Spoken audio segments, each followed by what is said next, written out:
Started as the concept of having a percolator in the back of our auto gallery, and my mom was like, let's not do this, kind of halfway. And so like year plus of research turned into, basically kind of like what it is now.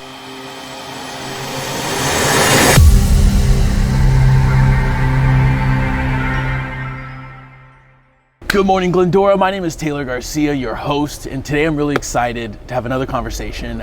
Today, we have a staple in the town, and I'm really excited to kind of dive deeper into this. We have Jonathan from Classic Coffee. Jonathan, thanks for coming on, man. Oh, thanks for having me. I appreciate it. Yeah. Jonathan, for the people that don't know you, which I'm sure a lot of them already do, just because you've been in the town for so long, but introduce yourself in your business and everything that that you do. Yeah, no problem. So my family owns Classic Coffee. We've been open for almost 20 years. This year in May is our 20th anniversary, so that's pretty exciting. Yeah.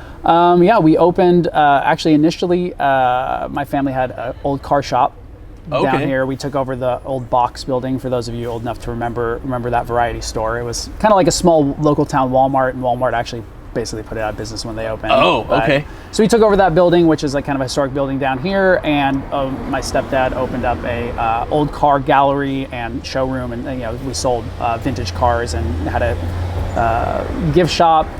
Long story short, that one closed down, and we opened this actually as somewhere for his car friends to meet. Oh, really? Yeah, so it's kind of funny, and we had car cruises here on Saturdays for many years while we saw the auto gallery, and coffee's been great. But that's cool. Yeah, it's been a crazy 20-year ride. So. Yeah, well, you don't see a lot of coffee shops in particular. I mean, a lot of small businesses that are open 20 years, but let alone coffee shops, you kind of see them come and go a lot. Yeah. So it's really impressive to see that, almost 20 years. Wow. Yeah, so it's been, it's been a lot of fun, and I've been working on the downtown actually since I was like 16 or whatever. So I think this is 25 years for me down here, which is kind of weird, if I'm being honest. I'm like one of the most senior people on the downtown. Yeah, you've seen places come and go. I've seen many. I've seen them. I mean, it's Glendora, so not that much change, but yeah, that's true. Well, no, I could already kind of tell, because even just a little bit we were out here. It's like, hey, Jonathan, you know what I mean? So it just shows that you're one of the few. And I, being young, I've grown up, and I've always known this place was here. We always used to come. So as a kid, so it's just really exciting to kind of hear your story a little bit, because I've just known it as a coffee shop. You know. So it's really fascinating to learn as a family business. Was there anything that you got it, like, was coffee something that was in your family, or was that something that just came because it was wanting to hang out? Yeah, so no, it literally started as the concept of having a percolator in the back of our auto gallery. And my mom was like, let's not do this, kind of halfway. And so like year plus of research turned into, basically kind of like what it is now, scaled down a little bit. And then, but no coffee in our blood. I mean, I'm half Italian, so I think espresso's somewhere in my blood. Yeah. Although I saw you drink. Yeah, no, that took a while to get used to. But that was one of the hurdles we had to overcome. Really, we had zero idea about. Like, we were not coffee drinker people. Like, it was just like, okay, if we're gonna do this, let's do it properly. Yeah. And it was a steep learning curve. Steep learning curve in those first years. I'm sure. And then the recession hit. So it's like, Glendora has been a great city and a great place to have a business. Yeah, and that's kind of what I wanted to segue into. So, like, I've been talking to a lot of these business owners, and I always ask about the town and like how it's impacted you guys, because one thing about Glendora, the good thing about Glendora, is when there's a good business or a good service or product being offered, a lot of the townspeople talk and they share. And so, like, has that been a really big part of word of mouth for you guys? I mean, obviously you got great signage and everything. But that's the main way we advertise, is really word of mouth. I mean, we do our social media now. Kind of everybody has to, but I mean, we really want our product to speak for itself. We want people to have a good time. We want people. That's why we don't have a drive-through. I mean, we couldn't. The neighbors would probably be a little upset with us on that one. But but I mean, we like having the sit-down place where people can come and meet. We can meet people. I love getting to know people, finding out about people's lives and their stories. But it's been a great town because it is that big small town, Sure. know, like so where you can actually get to know people and their families. I have 2 baristas who grew up coming here as really? kids. So that's, I mean, That's it's cool. both a little weird and really cool at the same time. Yeah. But I mean, I've seen people, like I've known them since they were babies. And now I see them as like going to college. So Yeah, that's cool. You know, and they still come back, or, I see people I know from Azusa Pacific that have graduated and they come back and, they have their own kids and stuff. Yeah, so yeah. The community is just great. Yeah, no, that's awesome. And I've been watching your guys' social media, which has been great to watch, because I feel like a lot of small businesses kind of struggle with some of that. So it's always interesting to see, because coming from somebody that's a little more creative, I always like to follow that stuff and watch it. One thing I wanted to ask on, because I've been seeing you were posting about it during the holidays and stuff, was like you would do like book readings and stuff for the kids and stuff like that. Well, and so that's actually one of those kids that used to come in is actually the one that does our social media. Oh, okay. At least half or primarily now. And I think that was actually her idea, was doing the Christmas book reading. I'm like, that's a great idea. Like, why have we not done this? I have 3 small kids, so I was like, that sounds great. So no, that was actually a lot of fun. I had a good time doing it. That's cool. Yeah, we got a mixture of ages, so it's kind of funny to have this like junior hires that are kind of like, oh, like I don't want to seem like I'm into this. I'm too cool for this kind of thing. Yeah, no, that's cool. And then do you guys do that just on major holidays? Is there events that you do on the regular, or is it mainly just during the holiday times? Or? No, we try to have like at least one community event, because that's what we want to do. Is we want to have things where you can either build community with your family. So we had in January we had a father-daughter craft. Oh, okay. Or just community here. So try to find creative ways to do that for our 20th anniversary. I'm going to try to partner with some of the other businesses on the street to do some kind of like throwback stuff that we used to do. That's some cool. ways like that. So I have some ideas mulling around for those. Yeah. If people are wanting to participate, but again, the downtown has been such a great community to be a part of. Yeah. So love helping promote other businesses down here too. So. Yeah. And where can people go to find that? So like because I have little kids and I didn't know about some of those events, is it more social media or is there? Yeah, social media for sure.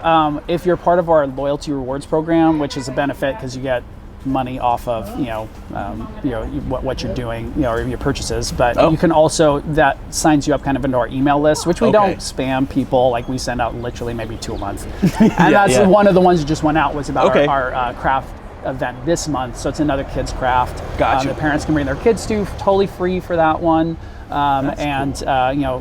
First come, first serve, whenever we're out of supplies, we're out of supplies. But it's a fun, Easter egg craft, event. Like my kids love that stuff, I feel like, again, even though my son's 12, he's like right up in there coloring things. So he has a great time. No, that's cool. And then next thing I wanted to ask. So I try to get this just because not everybody's a coffee lover. So I'm just going to ask this out of pure selfishness, right? If coming to your place for the first time, right, I look at the menu, I don't know what to order. Oh, yeah. What is that? I remember that. I was that person. Yeah. I would walk into a coffee shop and be like, I don't understand any of that. So I have a lot of empathy for people like that. For sure. I mean, I'm one of the weirdos, I guess, that likes just black coffee. Like I don't like any of the sweet stuff. But like, what is one thing that you see, like a staple at your coffee shop that's like a go-to? So people know. It depends on the day, honestly. Sure. But I mean, one thing that's always popular, especially for our non-coffee drinkers, we have a frozen hot chocolate. And that's popular. I mean, we promote it. I won't say we promote it as like kids drink, but I sell so many to adults. It's just delicious. So that's a great non-coffee drink. We have like our chai is probably one of our most popular. So that's a tea-based, milk drink. Super good. We have actually varieties of those, which most people just have one. We have actually like a lot of different chais we offer. And I drink black coffee too. So we hit the whole gambit because we know people are different and people have different tastes. So, we try to do a lot of different things to foster that ability to have people be able to come to a coffee shop that maybe aren't coffee people. So. Right. Yeah, and I think it's just such a better experience overall. I mean, I'm not going to bash names, but like some of the big box names, you go to like Starbucks or something like that, it's just, but you go here, it's just that personal feel of just like, you walk in, hey Taylor, or hey John, like they know my name. It's just really nice to see. So, if anybody's listening, you haven't been here, promise you'll get an experience that's a little more just that cozy feeling that's, that I've always enjoyed. I'm going to go back a little bit because I wanted to ask you on something, because I'm kind of a car guy and you're saying your dad was. Oh, yeah. Was that something that you got into? Oh, yeah. Like growing up, obviously, right? I mean, so I worked there, so that's where I started working in high school, and you have to learn. Yeah. Like just so you can talk to the gentleman that would come in and want to know about things.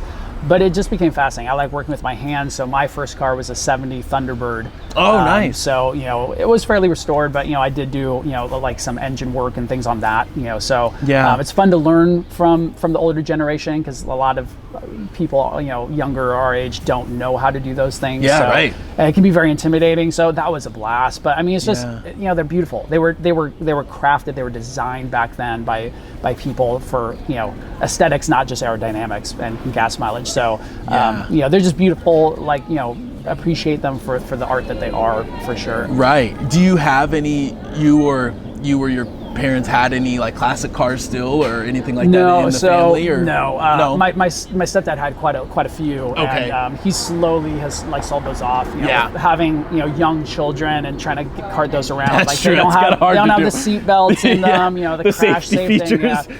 Yeah. So it was That's one cool. of those. It was one of those more practical things. And then just slowing down, it's harder to keep up or get out to all the events and stuff. So he still keeps up with a lot of those guys though. Yeah. So. No, that's cool. And do you guys you participate in the downtown with the classic car shows and all that they do?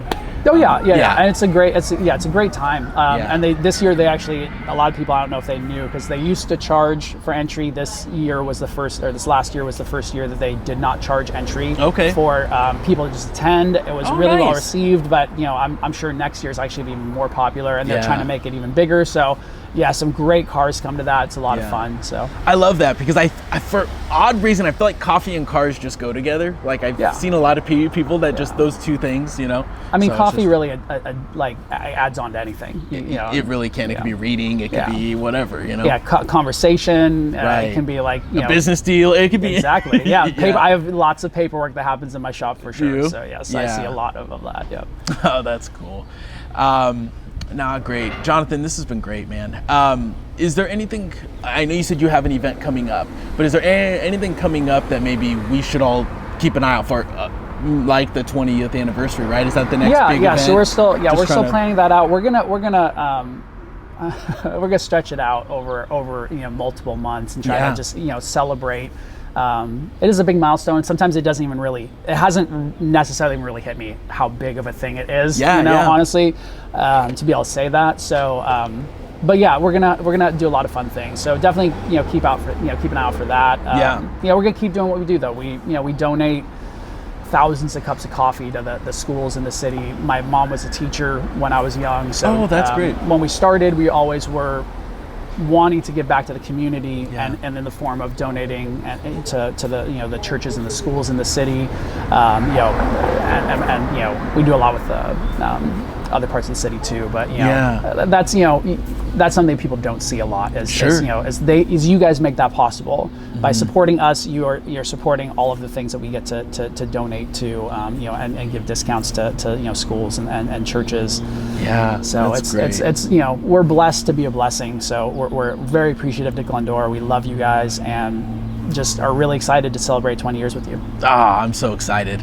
I'll definitely shout that out. I'll share it around when the 20th anniversary comes up. And that's why I'm doing this whole series, is just to promote the rock stars and spotlight the little businesses in town that are a staple of who we are, that maybe don't have the budgets or the PR to do stuff, maybe marketing and such. So I'm just kind of going around and trying to help out where I can. Thanks, Taylor. I mean, really small businesses are what make each town unique and make each town feel like a town. Right. So we really, all these businesses on the downtown, I know, so appreciate everybody's support. We appreciate people like you that want to come and support small businesses too. So thank you. Yeah, absolutely. Well, this has been great, Jonathan. Thank you for your time. I know you're a busy guy. So stay tuned for this episode. Stay tuned for the next ones. Share it around. Come support Classic Coffee, because they're a huge staple here in the town, and I'm really excited that I was able to sit down with them. You won't be disappointed by coming by. So again, thank you guys for watching and tuning in, and we'll catch you soon.